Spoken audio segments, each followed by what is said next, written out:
Hello बच्चों, तो स्वागत है आपका फिर से हमारे एक नई वीडियो में। तो बच्चों, आज हम करेंगे क्लास 10th का एक्सरसाइज 3.2 का क्वेश्चन नंबर 4। तो बच्चों, जो क्वेश्चन नंबर 4 है ये एग्ज़ाम के पर्सपेक्टिव से भी इम्पोर्टेंट है। तो चलिए स्टार्ट करते हैं।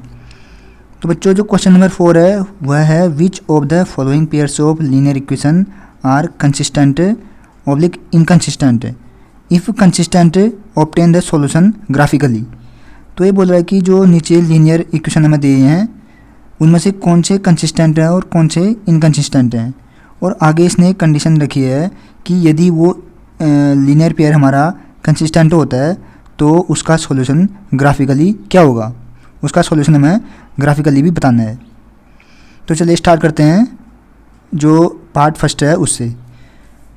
तो बच्चों, जो हमारा फर्स्ट पार्ट है वह है x + y = 5, 2x + 2y = 10। मतलब हमें जो इक्वेशन दे रखे हैं वो दो दे रखे हैं। एक इक्वेशन हमारी ये है और दूसरी वाली ये वाली है। मतलब हमें कोई भी सॉल्यूशन प्राप्त करने के लिए, चाहे वो ग्राफिकली हो या हम कोई अदर मेथड से उसको प्राप्त करते हैं, तो उसके लिए हमें दो इक्वेशन का होना ज़रूरी है। तो बच्चों, पहले हमें ये जानने की ज़रूरत है कि कंसिस्टेंट और इनकन्सिस्टेंट क्या होते हैं। वैसे पहले मैंने जो पिछली वीडियो है उनमें ये बताए हुए हैं कि कंसिस्टेंट और इनकन्सिस्टेंट क्या होते हैं, फिर भी थोड़ा इसमें हम एक नज़र डाल लेते हैं। तो बच्चों, जो कंसिस्टेंट है हमारी, पहले तो जो तीन इसमें सॉल्यूशन थे जो हमें बुक में दिए हुए हैं कि जो 3 सॉल्यूशन है वो किस प्रकार से मिलेंगे हमें। एक तो था जिसमें सिर्फ 1 सॉल्यूशन होता है, और दूसरा जो था उसमें हमारे बहुत सारे सॉल्यूशन होते हैं, ठीक। और तीसरा वाला जो है हमारी पहले लाइन से होते हैं जिसमें कोई सॉल्यूशन नहीं होता है। 3 प्रकार की हमारी इक्वेशन होती हैं। तो जो हमारा ओनली 1 सॉल्यूशन होता है उसके लिए हमारा क्या था condition, if a1/a2 not equal to b1/b2। ये क्या था हमारा, जब ओनली 1 सॉल्यूशन होता है, ओनली 1 सॉल्यूशन है कि नहीं। जब हमारा एकमात्र एक सॉल्यूशन होता है किसी लीनियर पेयर इक्वेशन का, तब हमारी कंडीशन ये होती है a1/a2 not equal to b1/b2। जब हमारी ये कंडीशन होगी तभी हम बोलेंगे कि इस लीनियर पेयर ऑफ इक्वेशन के हमारे ओनली 1 सॉल्यूशन है। मतलब जो हमें इक्वेशन दी गई होगी उसका केवल एक सॉल्यूशन होगा। कब, जब ये कंडीशन होगी। ये फर्स्ट वाला पार्ट था। अब जो उसमें सेकेंड वाला पार्ट था उसमें ये था कि a1/a2 equal to b1/b2 equal to c1/c2। मतलब जब हमारे सभी इक्वल थे, ये तीनों के 3 पार्ट हमारे इक्वल थे, तो उस टाइम पे क्या होता था, इनफाइनाइटली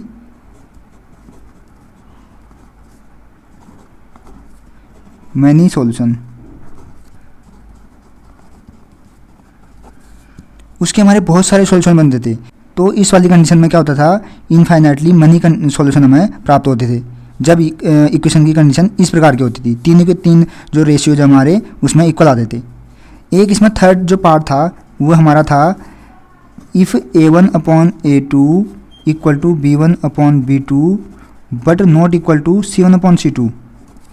मतलब जब हमारे दो जो कंडीशन है, दो रेशियोज हैं a1/a2 और b1/b2, ये इक्वल आते थे, पर ये जो है c1/c2 के इक्वल नहीं आते थे।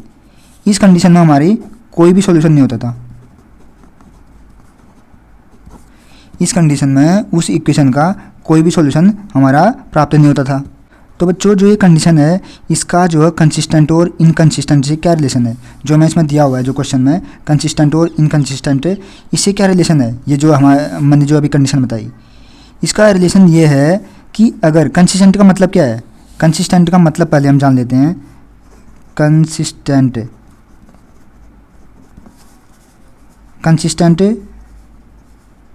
सिस्टम ऑफ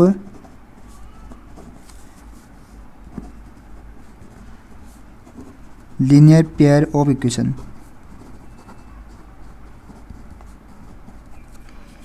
मतलब consistent system of linear pair equation, हम किसी भी लीनियर पेयर ऑफ इक्वेशन को कंसिस्टेंट कब बोलेंगे, जब उसका if there is at least 1 solution.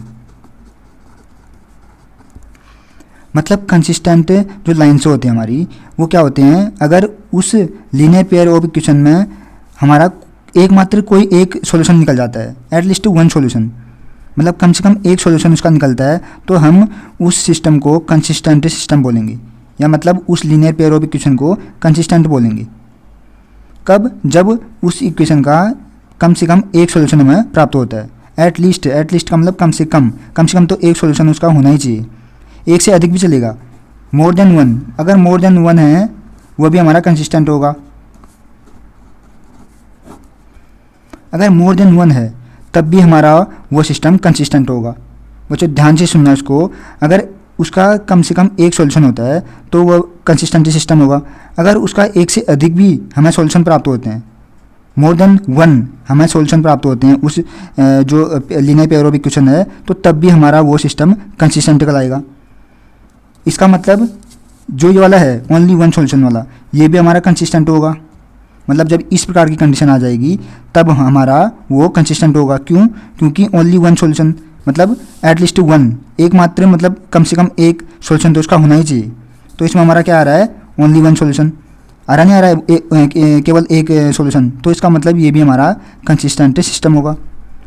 और जो सेकेंड वाला है इसमें जो है तीनों रेशियो जो हमारे इक्वल है, तो इसमें क्या होता था? इनफाइनाइटली मनी सॉल्यूशन, तो इसमें मतलब बहुत सारे सॉल्यूशन हमारे आ रहे हैं, तो ये भी हमारा मतलब मोर देन वन, एक से अधिक सॉल्यूशन आ रहे हैं, तो ये वाला सिस्टम भी हमारा कंसिस्टेंट होगा, ये सेकेंड वाला भी। पर जो थर्ड वाला है बच्चों, इसमें a1/a2 not equal to b1/b2 sorry a1/a2 equal to b1/b2 not equal to c1/c2, इसमें हमारा कोई भी सॉल्यूशन नहीं निकलता था। तो इसके लिए हमारी जो लाइन से होती थी या ग्राफिकली हम जब ये लाइन ड्रॉ करते थे तो वो हमारी पैरेलल लाइन से आती थी। पैरेलल लाइन से बोले तो जो आपस में कभी मीट नहीं करते हैं। जब आपस में मीट नहीं करते हैं, इंटरसेक्ट नहीं करते हैं, तो हमारा किस प्रकार से हम बोलेंगे कि हमें एक्स और वाई की वैल्यू प्राप्त होगी? जब वो इंटरसेक्ट करती ही नहीं है तो हमें एक्स और वाई की वैल्यू प्राप्त नहीं होगी। तो इस कंडीशन में उसका कोई सोल्यूशन नहीं निकलता था, तो ये हमारा इनकंसिस्टेंट होगा। मतलब इस टेबल की बात करूँ मैं, अगर इस इन कंडीशन की बात करूँ तो इसके अकॉर्डिंग जो थर्ड वाला है हमारा, ये हमारा इनकंसिस्टेंट सिस्टम को शो करता है। मतलब ये कंडीशन जो ये थर्ड वाली कंडीशन है ये हमारी इनकंसिस्टेंट सिस्टम को शो करता है। इसके अलावा जो फर्स्ट और सेकंड है ये हमारे कंसिस्टेंट सिस्टम को शो करता है। तो इस प्रकार से अब हम बढ़ते हैं अपने क्वेश्चन नंबर 4 का जो फर्स्ट पार्ट है, वह है x + y = 5 और 2x + 2y = 10। तो बच्चों इसमें देखो हमारा जो फर्स्ट पार्ट का हमारा इसमें आंसर होगा वो हम कैसे इसको लिखेंगे। देखो इसमें x + y = 5 और दूसरा वाला है 2x + 2y = 10। तो बच्चों जो इसमें हमारा a1 था, a2 था और c1 था, वो क्या होगा? ये हमारा a1 होगा, ये हमारा b1 होगा, ये हमारा c1 होगा। ऐसी ये a1, b1 और c1, मतलब a1 बोल रहा हूँ तो इक्वेशन फर्स्ट, और b1 बोल रहा हूँ तो सॉरी a2 बोल रहा हूँ तो इक्वेशन सेकंड। मतलब ये हमारी इक्वेशन क्या है? फर्स्ट है, और ये हमारी इक्वेशन सेकंड है। अब मैं a1 बोल रहा हूँ तो इसका मतलब इक्वेशन फर्स्ट में देखना है। a1 क्या है यहाँ पे? a1 होता है हमारा x का कोफिशिएंट, b1 होता है y का कोफिशिएंट, c1 हमारा कांस्टेंट टर्म होता है और c2 भी कांस्टेंट टर्म होता है। अब जो a2 होता है वो मतलब इक्वेशन सेकंड देखनी है। a2 मतलब x का कोफिशिएंट इन इक्वेशन सेकंड। तो a1 पहले हम यहाँ पे लिखते हैं 1, क्योंकि x का कोफिशिएंट क्या है? 1 है। ऐसे ही b1 = 1, क्योंकि y का कोफिशिएंट भी 1 ही है, और c1 = 5। ऐसे ही जो है a2 A2 मतलब इक्वेशन सेकंड देखनी है अब हमने।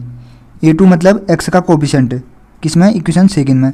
x का कोफिशिएंट कितना है? 2, तो a2 = 2, और b2 = y का कोफिशिएंट, ये भी हमारा क्या है? 2, और c2 जो है वो कांस्टेंट टर्म है। कांस्टेंट टर्म यहाँ पे क्या है? 10। ठीक, तो इसके बाद हम इसको चेक करते हैं कि ये हमारे इक्वल आ रहे हैं, ओनली वन सॉल्यूशन आ रहा है, या कोई भी सॉल्यूशन नहीं आ रहा है, या फिर इनफाइनाइटली मनी सॉल्यूशन आ रहे हैं। ये तो हमें इसका जब हम रेशियो निकालेंगे तब पता चलेगा। अब हम इसका रेशियो निकालते हैं। a1/a2 = 1/2। a1/a2 मतलब यहाँ पे a1 लिखना है, a1 की जगह 1, a2 की जगह 2, 1/2। कॉमा b1/b2, b1/b2 मतलब 1 और b2 कितना 2, ये भी हमारा 1/2 आया। अब निकालते हैं हम c1/c2, जो कांस्टेंट हमारे होते हैं उसका रेशियो 5/10, यानी 5/10।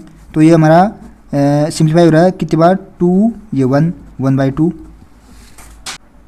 तो बच्चों अब इसमें साफ हमें दिख रहा है कि a1 और a2 और b1 और b2 और c1 और c2 आपस में इक्वल है। मतलब इट मीन्स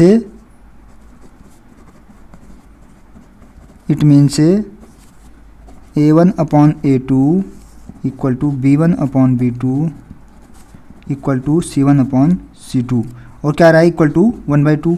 मतलब तीनों के तीन जो रेशियोज हैं वो हमारे 1/2 के इक्वल आ रहे हैं, है कि नहीं। ये 1/2, ये भी 1/2 एंड ये भी 1/2, तो तीनों के तीन हमारे इक्वल आ रहे हैं।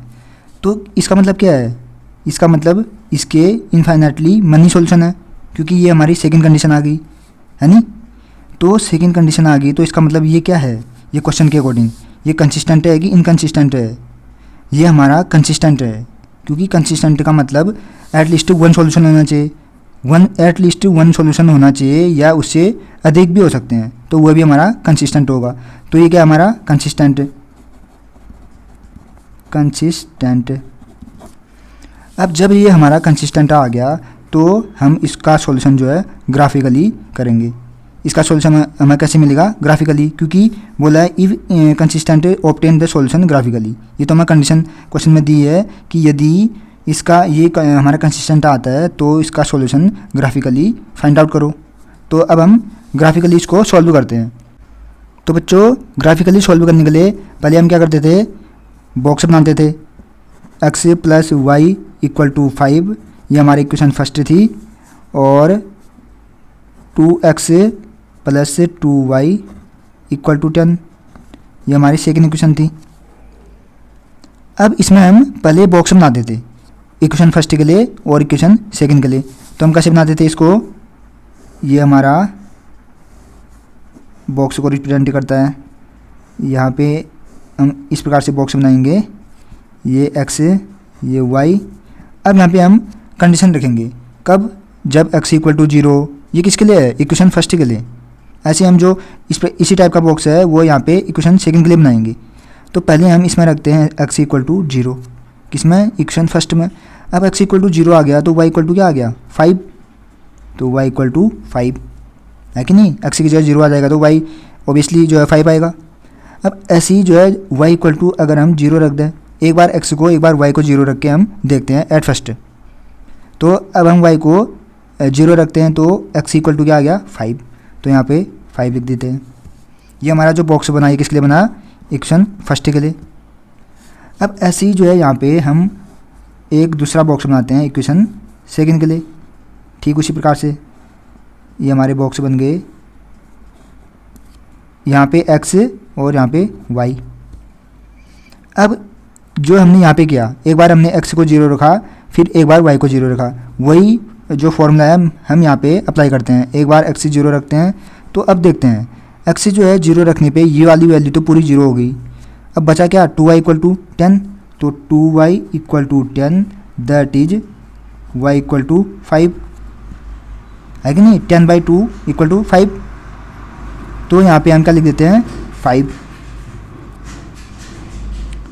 और वैसे ही अगर हम y = क्या रखें हैं, y = अगर हम 0 रखें हैं तो x क्या आएगा, अब y की जगह ये वाला टर्म हमारा 0 हो गया, तो x क्या आएगा, 2x = 10, तो दैट इज x = 5, है कि नहीं, x = 5, तो यहाँ पे हम x = 5 रख देते हैं।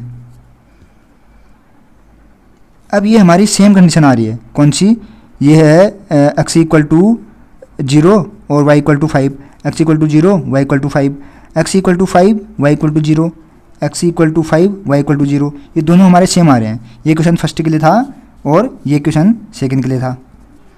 अब हम ग्राफ ड्रॉ करते हैं बच्चों इसके बीच में। तो बच्चों अब हम इसमें ग्राफ ड्रॉ करते हैं। तो ग्राफ ड्रॉ करने के लिए सबसे पहले हम क्या करते थे, दो जो कोऑर्डिनेट एक्सिस है हमारी x और y, उसको ड्रॉ करते थे। जो ये वाली है वर्टिकल ये हमारी है वाई एक्सिस, ठीक। और जो ये वाली है ये हमारी है हॉरिजॉन्टल, इसको बोलते हैं एक्स एक्सिस।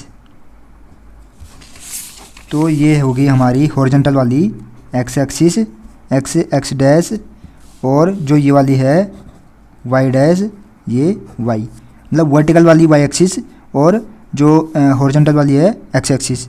अब जो यहाँ पे ओरिजिन है, ओरिजिन में हमारे एक्स और वाई कोऑर्डिनेट क्या होते थे, 0,0, ठीक है। ओरिजिन में कभी भी जो हमारे कोऑर्डिनेट होंगे, मतलब एक्स और वाई कोऑर्डिनेट, वो ऑलवेज 0 होंगे। अब यहाँ पे हमारा जो हाइस्ट है वो देखते हैं, हाइस्ट हमारा कितना है, 5 दोनों जगह, एक्स भी 5 और वाई भी हमारा 5 तक गया है हाइस्ट। तो हम उसके अकॉर्डिंग यहाँ पे बनाएंगे, मतलब जो पॉइंट हम रखेंगे इसमें 1 2 3 4 जो नंबर लाइन्स हैं इसमें हॉरिजॉन्टल और वर्टिकल में, वो हम 5 तक रखेंगे। क्यों? क्योंकि हमारी मैक्सिमम जो एक्स और वाई की वैल्यू गई है वो 5 तक गई है। तो हम यहाँ पे रखते हैं 1, यहाँ पे 2, यहाँ पे 3, यहाँ पे 4, ये 5। ऐसे ही जो है वर्टिकल, मतलब जो वाई एक्सिस है उसमें ये हमारा 1, ये हमारा 2, ये 3, ये 4 एंड दिस इज 5। अब जो पहला हमारा पॉइंट है 0,5, अब एक्स है मतलब 0 है, एक्स हमारा 0 कहाँ होगा, एक्स कोऑर्डिनेट जो है वो 0 हमारा कहाँ होगा, वाई एक्सिस में, मतलब वाई कोऑर्डिनेट में। वाई कोऑर्डिनेट में एक्स हमेशा 0 होगा और एक्स कोऑर्डिनेट में वाई हमेशा 0 होगा। बच्चों ये वाली बात ध्यान देना कि जो हमारा जो एक्स एक्सिस है इसमें वाई कोऑर्डिनेट हमारा हमेशा 0 होगा और जो वाई कोऑर्डिनेट है इसमें हमारा एक्स हमेशा 0 होगा। अब जो पहला हमारा पॉइंट है 0,5, मतलब एक्स जो है हमारा 0 है और वाई 5 है, तो यहाँ पे आएगा वो। क्यों? क्योंकि जो है वाई जो कोऑर्डिनेट एक्सिस है इसमें एक्स तो हमेशा हमारा 0 होगा, मतलब इस वाली कोऑर्डिनेट एक्सिस में वाई हमारा 0 है, ठीक। और 5 यहाँ पे ऑलरेडी जो वाई का 5 है ये यहाँ पे है, तो इसका मतलब ये हमारे कौन से पॉइंट आ गए, 0,5, 0,5, मतलब एक्स 0 वाई 5। अब दूसरा देखते हैं 5,0, एक्स मतलब 5 है और 0 वाई 0 है, तो एक्स 5 कहाँ पे है, एक्स एक्सिस देखेंगे, एक्स एक्सिस ये है, तो यहाँ पे हमारा ये क्या है 5, एक्स कोऑर्डिनेट 5, और यहाँ पे वाई जो है ऑलरेडी 0 होता है एक्स एक्सिस में, तो ये हमारे जो इसके पॉइंट आ गए, क्या आ गए, 5,0 है कि नहीं, X equal to 5 and Y equal to 0। तो इसको मिलाने वाली एक लाइन ड्रॉ हम कर देंगे, कैसे, इस प्रकार से, ये हमारा 5 है, इस प्रकार से। तो बच्चों ये हमारी लाइन ड्रॉ होगी, ये किसके लिए होगी, जो हमारी फर्स्ट इक्वेशन है, किसके लिए, X plus Y equal to 5, ये हमारी उसकी लाइन शो करती है, मतलब ये जो लाइन है ये X plus Y equal to 5 ये वाली इक्वेशन को शो करती है। अब जो हमारे सेकंड कोऑर्डिनेट हैं, जो हमारे सेकंड कोऑर्डिनेट हैं ये भी सेम इसी प्रकार के हैं, तो इसका मतलब इसकी भी लाइन क्या आएगी, इसके कांस्टेंट आएगी, है कि नहीं। कांस्टेंट का मतलब एक दूसरे के ऊपर लाई करना, मतलब जो हमारी ये इक्वेशन है कौन सी, x plus Y equal to 5 and 2x plus 2y equal to 10, ये दोनों इक्वेशन कोइंसिडेंट लाइन है। कांस्टेंट का मतलब ये दोनों के दो, इन दोनों का अगर हम ग्राफ ड्रॉ करें तो ये हमेशा एक दूसरे के ऊपर लाई करेंगी। मतलब अगर मैं दूसरी वाली का, जो ये वाली इक्वेशन मैंने बनाई 0,5 और 5,0, इसके बीच में ग्राफ ड्रॉ करूँ तो वह इसके ऊपर ही आएगी, मतलब हमारी सेकेंड लाइन भी 2x plus 2y equal to 10, ये भी इसी के ऊपर लाई करेगी, ठीक। तो इस मतलब ये हुआ कि इस प्रकार की लाइन जो होती हैं वो कांस्टेंट लाइन से कहलाते हैं और इनके इनफाइनाइटली मनी सॉल्यूशन होते हैं। अब इसमें हमारे सॉल्यूशन क्या क्या क्या आ गए, हमारा एक्स जो है 5 और वाई 0 आ रहा है, एक बार एक्स जो है 0 आ रहा है तो वाई इक्वल टू 5 आ रहा है कि नहीं, दो जो है सॉल्यूशन हमारे यही मिल गए। ऐसे ही हम इसमें अगर यहाँ पे अगर मैं एक्स और एक्स की वैल्यू यहाँ पे चेंज करूँ, है नी, तो वाई की वैल्यू में भी चेंज आएगा, या फिर मैं वाई की वैल्यू यहाँ पे चेंज करूँ तो एक्स की वैल्यू भी चेंज आएगी, है कि नहीं। तो इसका मतलब इसके इनफाइनाइटली मनी सॉल्यूशन हमें प्राप्त होंगे अगर हम ग्राफ ड्रॉ करें इन दोनों इक्वेशन के बीच।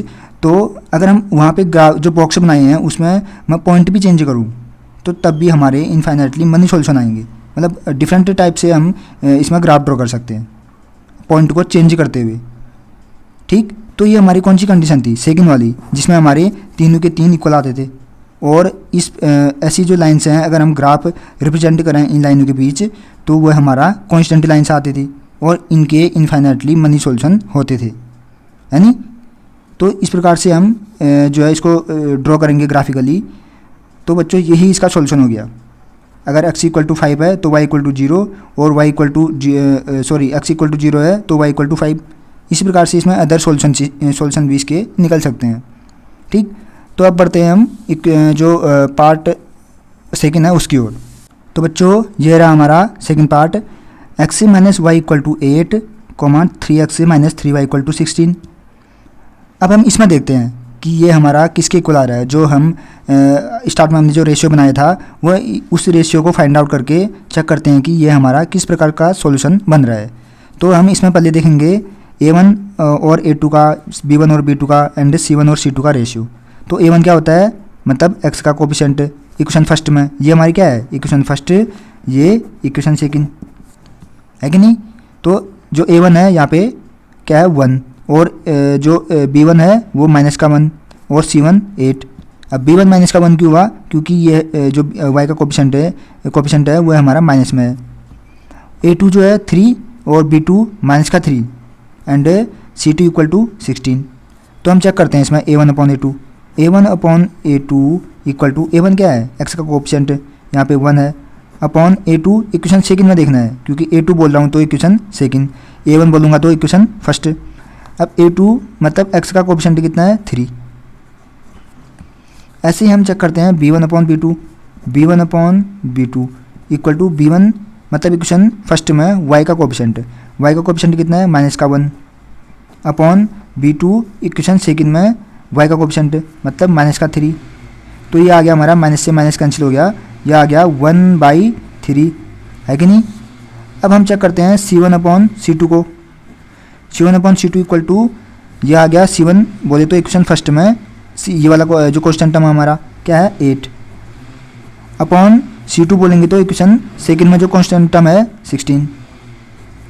तो ये हमारा सिंप्लीफाई होकर क्या आ रहा है 8 से 2 बार ये 1 बार मतलब 1/2। तो बच्चों इसमें देखो, इसमें हमारा क्लियर है कि a1 upon a2 equal to b1 upon b2, ये दोनों तो हमारे इक्वल हैं but not equal to c1 upon c2, है नी। मतलब that is a1 upon a2 equal to b1 upon b2 but not equal to c1 upon c2। यही तो आ रहा है ना कि a1 और a2 का रेशियो b1 और b2 के रेशियो के इक्वल आ रहा है, मतलब ये भी 1/3 आ रहा है, ये भी 1/3, मतलब a1 upon a2 equal to b1 upon b2 ये आ रहा है। पर जो c1 अपॉन c2 है ये हमारा 1/2 आ रहा है, ये 1/3 के इक्वल नहीं आ रहा है, तो not equal to c1 upon c2। तो इसका मतलब ये क्या है, ये हमारा थर्ड कंडीशन है। थर्ड कंडीशन मतलब जो मैंने स्टार्ट में बताया था उसकी थर्ड कंडीशन है। थर्ड कंडीशन में इनका जो ग्राफ आएगा हम ड्रॉ करेंगे तो ये पैरेलल लाइन्स का आएगा और इनका सॉल्यूशन कोई भी नहीं होता है, इनका मतलब कोई नो सॉल्यूशन इसमें आएगा, तो इनका हमारा नो सॉल्यूशन होता है। तो मैंने क्या बताया, जो थर्ड वाली जो कंडीशन है वो हमारी क्या होगी, इनकंसिस्टेंट होगी, वह हमारा जो सिस्टम होगा इनकंसिस्टेंट होगा क्योंकि उसके लिए हमारा कोई भी सॉल्यूशन नहीं निकलता है। इस प्रकार के जो लाइन्स होते हैं वो आपस में पैरेलल होते हैं, तो ये हमारा क्या आएगा इनकंसिस्टेंट।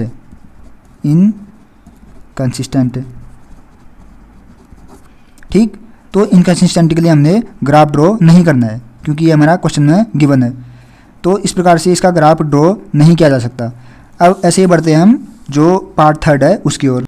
तो बच्चों जो हमारा थर्ड पार्ट है वो ये है कि 2x plus y minus 6 equal to 0 and 4x minus 2y minus 4 equal to 0। तो बच्चों इसमें भी हम रेशियोज फाइंड आउट करते हैं, a1 upon a2, b1 upon b2 और c1 अपॉन c2 का। उसके बेस पे हम बताएंगे ना कि इसके कितने प्रकार के सॉल्यूशन निकलते हैं, एक सॉल्यूशन निकलता है या इनफाइनाइटली मनी सॉल्यूशन निकलता है या कोई भी सॉल्यूशन नहीं निकलता है, वो तो हमें रेशियो जब हम फाइंड आउट करेंगे उसके बाद ही पता चलेगा।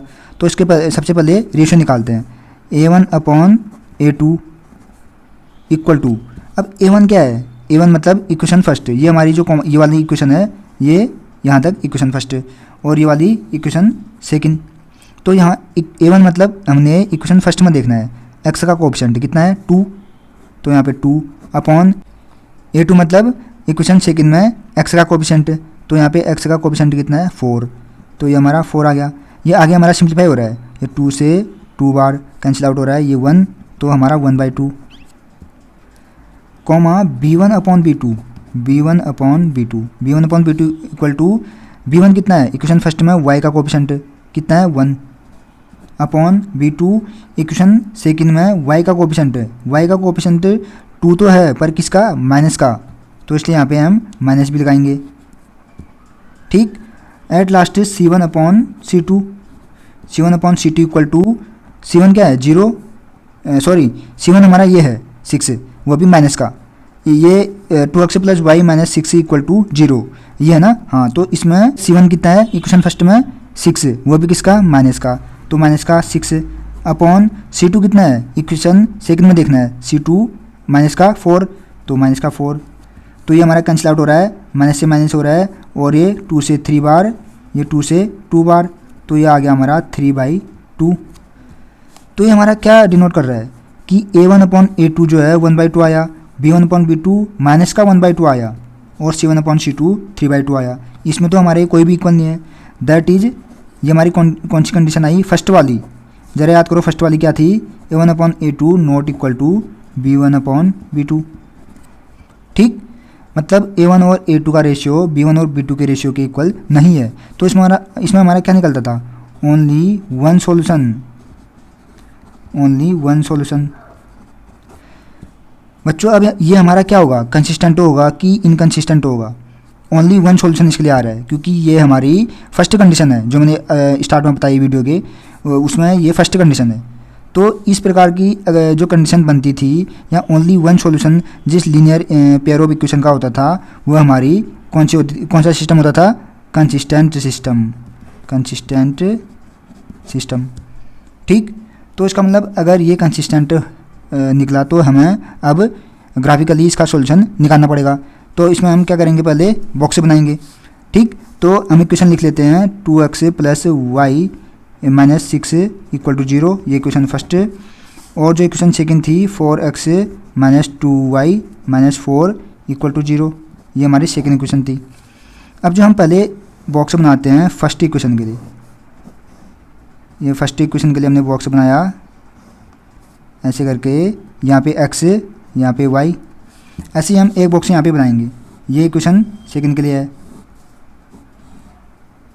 ये हमारा इक्वेशन सेकंड के लिए, सेम इसी प्रकार का बॉक्स, ये वाला x ये वाला y। ठीक, अब जो x है अब ये हमारी फर्स्ट इक्वेशन है, इसमें हम x जो है एक बार 0 रख के देखते हैं। x अगर हमने इस फर्स्ट इक्वेशन में 0 रख दिया तो ये वाला पार्ट तो हमारा 0 हो गया, और आगे y माइनस 6 इक्वल टू 0। अब इसको हम कैसे करेंगे, y माइनस 6 इक्वल टू 0, तो y equal to 6, 0 plus 6 equal to 6, तो y हमारा 6 आया। अब हम एक बार y को 0 रखते हैं, अब देखते हैं x कितना आ रहा है। अब y वाला टर्म हमने 0 रख दिया, तो ये वाला टर्म पूरा 0 हो गया, तो 2x माइनस 6 इक्वल टू 0, तो हम साइड में करेंगे 2x माइनस 6 इक्वल टू 0, तो 2x इक्वल टू ये 0 plus 6 6, that is x equal to 6/2 बोले तो 3। ठीक, तो x इक्वल टू 3। तो बच्चों इसी प्रकार से बढ़ते हैं इक्वेशन सेकंड की ओर। तो इक्वेशन से ये तो हमारा इक्वेशन फर्स्ट के लिए आ गया। अब इक्वेशन सेकंड की ओर, अब हम x इक्वल टू 0 रखते हैं, x इक्वल टू हमने 0 रख दिया, तो ये वाला पूरा पार्ट 0 जो 4x वाला है, तो ये क्या आ गया, माइनस का 2y माइनस 4 इक्वल टू 0, मतलब माइनस का 2y माइनस का 4 इक्वल टू 0, तो माइनस का 2y इक्वल टू 4, ये 4 माइनस का वहाँ जाके प्लस हो गया, हेंस से जो y इक्वल टू है 4 अपॉन माइनस का 2, तो इक्वल टू माइनस का 2, तो ये हमारा माइनस का 2 आ गया। अब हम y इक्वल टू 0 रखते हैं, तो देखते हैं x क्या आ रहा है। y इक्वल टू 0 रखेंगे तो ये आएगा हमारा 4x minus 4 equal to 0, that is x equal to ये वहाँ जाके 4, ये अपॉन 4, 4 से 4 कैंसिल 1, तो x इक्वल टू हमारा 1 आ रहा है। यह आ रहा है हमारा इक्वेशन सेकंड के लिए। अब बच्चों इन दोनों के बीच हम ग्राफ ड्रॉ करते हैं। तो बच्चों हम ग्राफ कैसे ड्रॉ करते थे, पहले x एक्सिस और y एक्सिस ड्रॉ करते थे। तो पहले हम x एक्सिस और y एक्सिस ड्रॉ करते हैं। जो हमारा x एक्सिस है वो क्या है, हॉरिजॉन्टल वाला और जो वर्टिकल वाला है वो वाई एक्सिस, तो ये हमारा वाई एक्सिस हो गया, ठीक। और हॉरिजॉन्टल वाला मतलब इस प्रकार का, ये हमारा एक्स एक्सिस है। अब इसके बाद हम ये लिखते थे एक्स एक्सिस और ये वाला एक्स डैश और ये वाला y dash and this is y axis, y y dash और एक्स एक्स डैश। और एट द ओरिजिन, ये हमारा ओरिजिन होता था, इसमें एक्स भी 0 और वाई भी 0 होता है, मतलब एक्स कोऑर्डिनेट भी 0 और वाई कोऑर्डिनेट भी 0। अब बच्चों हम ग्राफ ड्रॉ करते हैं। तो ग्राफ ड्रॉ करने से पहले हम देखते हैं इसमें कि जो हमारा कोई कि मैक्सिमम कहाँ तक हमारे पॉइंट जा रहे हैं, मतलब 6, वाई हमारा मैक्सिमम 6 है, यहाँ तो नहीं है, यहाँ तो 1 है पॉजिटिव का, यहाँ पॉजिटिव का 6 तक गया है, तो हमें यहाँ 6 तक ले जाना पड़ेगा। वाई एक्सिस मतलब ये वर्टिकल वाली, तो यहाँ पे हम 0 है, यहाँ पे 1, यहाँ पे 2, ये 3, ये 4, ये 5 एंड दिस वन इज 6, ठीक।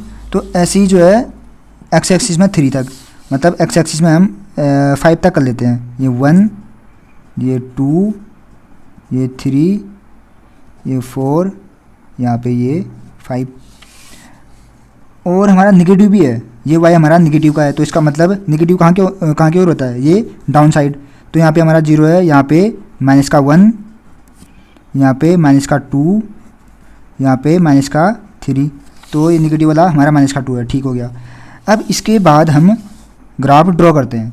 तो पहले जो है हमारे पॉइंट यहाँ पे देख लेते हैं, क्या है 0,6, तो 0,6 एक्स हमारा 0 है, तो एक्स 0 कहाँ पे होता है, वाई कोऑर्डिनेट में, जो वाई कोऑर्डिनेट हमारी ये वाली है वर्टिकल वाली, तो यहाँ हमारा वाई जो है 0 होगा, और सॉरी एक्स जो है 0 होगा, एक्स 0 है, और वाई जो है 6, वाई कहाँ पे आएगा, यहाँ पे। तो इसका मतलब ये हमारी जो पॉइंट आ गए 0,6। अब इसके फेवर में हमारा क्या आ रहा है 3,0, मतलब एक्स जो है 3 है और वाई 0 है। अब वाई 0 कहाँ पे होगा, एक्स एक्सिस में, जो हमारी एक्स कोऑर्डिनेट है ये वाली जो हॉरिजॉन्टल वाली है, यहाँ पे हमारा वाई जो है 0 होगा, पर एक्स कितना है, एक्स हमारा 3 है, तो 3,0 यहाँ पे आ गया, ठीक है ना। तो 3,0 ये वाला पॉइंट आ गया। अब इसको मिलाने वाली हम एक लाइन ड्रॉ करते हैं, तो इसको मिलाने वाली एक लाइन हम यहाँ पे ड्रॉ कर देंगे, ये लाइन होगी। अब ये हमारे किसको डिनोट करती है, ये हमारी डिनोट करती है इक्वेशन फर्स्ट को। इक्वेशन फर्स्ट क्या है, ये वाली 2x + y - 6 = 0, तो ये आएगा हमारा 2x - y = 6, 2x + y - 6 = 0, sorry हाँ वैसे बात वही बन गई, ये जो -6 है वहाँ जाके हमारा 6 बन जाएगा, ठीक। तो 2x - y = 6, ये हमारी इक्वेशन फर्स्ट आ गई। ये इक्वेशन फर्स्ट के लिए हमने जो लाइन ड्रॉ करी, ये इक्वेशन फर्स्ट के लिए करी है।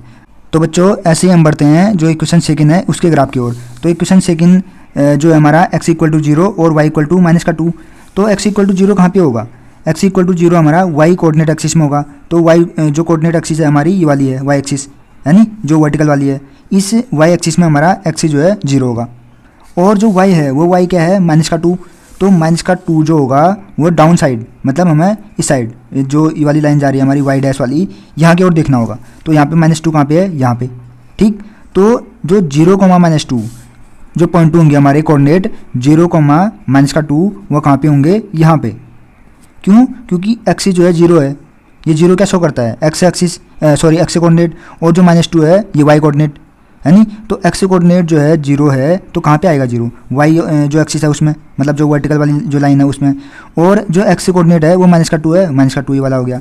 अब हम सेकंड वाला पॉइंट देखते हैं, सेकंड वाला है 1,0, मतलब एक्स जो है 1 है और वाई 0। अब वाई 0 कहाँ पे होगा, वाई 0 हमारा एक्स एक्सिस में होगा, जो ये हॉरिजॉन्टल वाली है, इसमें हमारा वाई जो कोऑर्डिनेट है वो 0 होगा, तो मतलब ये इसमें कहीं भी हमारा वाई कोऑर्डिनेट 0 आएगा। और एक्स कितना है 1, तो एक्स जो है 1 यहाँ पे, तो इसका मतलब ये वाला पॉइंट क्या डिनोट करता है 1,0, मतलब एक्स जो है 1 है और वाई 0 है। तो हम इन दोनों को मिलाने वाली रेखा ड्रॉ कर लेते हैं, जो एक लाइन होगी इसको मिलाने वाली, इस पॉइंट और इस पॉइंट को, तो ये हम एक लाइन ड्रॉ कर लेंगे, ये रही वो लाइन, ठीक, ये लाइन हम ड्रॉ कर लेते हैं। अब ये वाली लाइन हमारी क्या डिनोट करती है? ये लाइन हमारी डिनोट करती है 4x minus 2y equal to 4, क्योंकि माइनस 4 है, ये यहाँ जाके प्लस का 4 हो जाएगा। तो 4x minus 2y equal to 4 ये हमारी इक्वेशन सेकंड आ गई। मतलब जो ये लाइन डिनोट करती है इक्वेशन सेकंड को, और जो ये वाली लाइन है ये डिनोट करती है इक्वेशन फर्स्ट को। तो बच्चों इस प्रकार से हमने ग्राफ ड्रॉ कर लिया। अब इसमें जो है दोनों मतलब इसका हमारा एकमात्र एक सॉल्यूशन आता है नी, ओनली वन सॉल्यूशन। यहाँ पे कहीं ये है only one solution. Only one solution कब आएगा? जब ये दोनों लाइन आपस में कहीं पे इंटरसेक्ट कर रही होंगी। ये दो लाइन आपस में कहाँ पे इंटरसेक्ट कर रही है? यहाँ पे, है नी, यहाँ पे ये दोनों लाइन आपस में इंटरसेक्ट कर रहे हैं। तो इसका मतलब जो है एक्स और जो वाई कोऑर्डिनेट है हमें यहीं से मिलेगा, या जो सीधे सीधे बोलूँ इन इक्वेशन का सॉल्यूशन जो है हमें यहाँ पे मिलेगा, जहाँ पे ये दोनों एक दूसरे को इंटरसेक्ट कर रहे हैं। तो यहाँ पे कर रहे हैं, तो इसका मतलब जो ये वाला है, ये वाला अगर मैं इसको लाइन ड्रॉ करूँ एक्स एक्सिस में, तो ये वाला पॉइंट हमारा एक्स को डिनोट करेगा। और जो ये वाला है मतलब मैं वाई कोऑर्डिनेट में इसको मिलाऊँ, जो वाई एक्सिस हमारी इसमें मिलाऊँ इस वाले पॉइंट को, क्योंकि हमारा एक पॉइंट जो है एक्स का आएगा, एक पॉइंट वाई का आएगा, यानी मतलब एक्स और वाई, एक्स की वैल्यू भी आएगी और वाई की वैल्यू भी आएगी। एक्स की वैल्यू हमारी आ रही है 2 के समथिंग, यानी, और वाई की आ रही है 2 से थोड़ा लेस, 2 से थोड़ा ग्रेटर या 2 के समथिंग। क्योंकि ये बच्चों मैंने जो ग्राफ है ये पेज में किया हुआ है। अगर मैं इसको ग्राफ पेपर में करता तो यहाँ जो हमारी फिक्स डिस्टेंस आती 0 और 1 के बीच, फिर 1 और 2 के बीच, फिर 2 और 3 के बीच, वो एकदम इक्वल आती, ठीक है ना, मतलब सेम आती है वो वैल्यू हमारी। मतलब जितनी दूरी पे जितनी डिस्टेंस 0 और 1 के बीच है उतनी 1 और 2 के बीच, उतनी 2 और 3 के बीच, ऐसे करके मतलब वो फिक्स डिस्टेंस पे हमारे पॉइंट आते। तो जो सॉल्यूशन है वो भी एग्जैक्ट आते। पर आई थिंक जो इसके सॉल्यूशन है एक्स और वाई वो हमारे 2,2 आ रहे हैं, है नी। आप इसको एक बार चेकआउट कर लेना। एक्स कोऑर्डिनेट हमारा जो आ रहा है 2 और वाई कोऑर्डिनेट भी 2 आ रहा है। तो इसका मतलब क्या हुआ? इसका मतलब जो सॉल्यूशन है x equal to 2 and Y equal to 2, ये हमारा आंसर हो गया। मतलब एक्स कोऑर्डिनेट भी 2 आ रहा है और वाई कोऑर्डिनेट भी 2 आ रहा है। किसके लिए? इन दोनों इक्वेशन के लिए। तो बच्चों इस प्रकार से हमने जो पार्ट थर्ड है वो यहाँ पे कंप्लीट कर लिया है। अब बढ़ते हैं पार्ट फोर्थ की ओर। तो बच्चों ये रहा हमारा पार्ट फोर्थ, जो आज के लिए लास्ट पार्ट होगा। अब इसमें जो है ये है जो 2x minus 2y minus 2 equal to 0, ये आ गई हमारी इक्वेशन फर्स्ट। और जो 4x minus 4y minus 4 equal to 0 है, ये हमारी इक्वेशन सेकंड। तो बच्चों इसमें भी हम पहले चेक करते हैं कि a1 और a2 का, b1 और b2 का एंड c1 और c2 का रेशियो जो है किस प्रकार से आ रहा है, मतलब वो इक्वल आ रहा है या अनइक्वल आ रहा है, मतलब किस टाइप का आ रहा है। तो वह हम चेक करने के लिए पहले इसका हमें रेशियो निकालना पड़ेगा। तो बच्चों a1 और a2 का रेशियो यहाँ पे कितना आएगा, पहले हम ये देखेंगे कि a1 जो है कितना आ रहा है। a1 क्या है, मतलब इक्वेशन फर्स्ट x का कोएफिशिएंट है नी, a1 मतलब x का कोएफिशिएंट कितना आ रहा है 2 अपॉन a2 मतलब इक्वेशन सेकंड में x का कोएफिशिएंट कितना आ रहा है 4।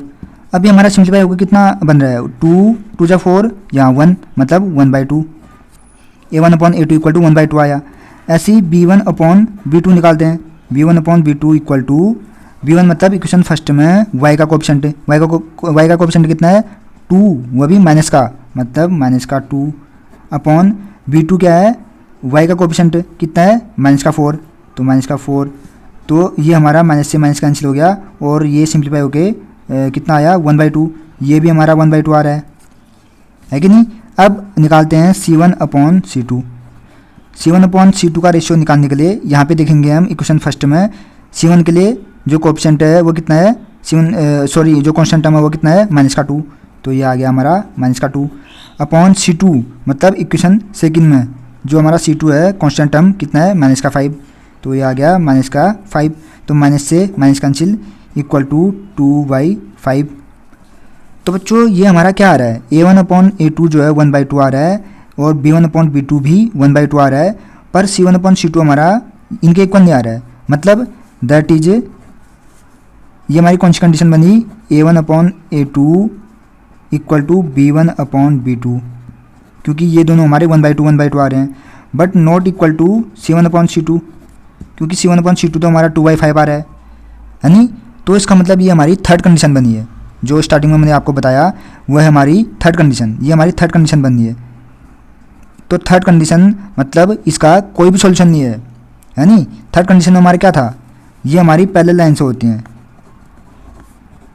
पैरेलल लाइन्स, और इनके लिए हमारा कोई सॉल्यूशन नहीं होता, कोई भी सॉल्यूशन इनका नहीं निकलता। क्यों? क्योंकि जो पैरेलल लाइन्स होती हैं वो आपस में इंटरसेक्ट करेंगी ही नहीं, तो उनका सॉल्यूशन कहाँ से निकलेगा? एक्स और वाई की वैल्यू कहाँ से निकलेंगी? उसमें एक्स और वाई की वैल्यू निकलेंगी ही नहीं, मतलब उनका कोई भी सॉल्यूशन नहीं होगा। ठीक, तो इस प्रकार की जो कंडीशन है वो मतलब थर्ड कंडीशन है जो मैंने आपको बताई। और उसके लिए क्या होता था? उसके लिए ये कंसिस्टेंट होता था कि इनकंसिस्टेंट होता था? उसके लिए ये हमारा इनकंसिस्टेंट होता था, इनकंसिस्टेंट, मतलब इनका जो है कोई भी सॉल्यूशन नहीं होगा और ये हमारी पैरेलल लाइन्स आएंगी। तो इस प्रकार की अगर कंडीशन किसी लीनियर पेयर ऑफ इक्वेशन में आ गई तो हम बोलेंगे कि वो इनकंसिस्टेंट होता है। मतलब इस प्रकार का जो सिस्टम होता है लीनियर पेयर ऑफ इक्वेशन का वो इनकंसिस्टेंट होता है। ठीक, तो बच्चों इस प्रकार से हमने जो क्वेश्चन फोर्थ है ये भी यहाँ पे कंप्लीट कर लिया है। तो इस प्रकार से हमने जो है कंसिस्टेंट और इनकंसिस्टेंट जो सिस्टम होता है किस प्रकार से होता है, और हम कंसिस्टेंट के लिए किस प्रकार से ग्राफ ड्रॉ करते हैं, और किस प्रकार से इसको शो करते हैं, कैसे हम पॉइंट निकालते हैं, इसके बारे में सीखा। तो इससे आगे बच्चों हम नेक्स्ट वीडियो में करेंगे। अगर आपकी इसके रिगार्डिंग कोई भी क्वेरी, कोई भी कन्फ्यूजन, डाउट्स होता है तो वो मुझे आप कमेंट बॉक्स में कमेंट करके पूछ सकते हैं। मैं जल्द से जल्द आपके जो क्वेरी है उसका रिस्पॉन्स करने की कोशिश करूँगा। तो बच्चों आज के लिए इतना ही, मिलते हैं नेक्स्ट वीडियो में।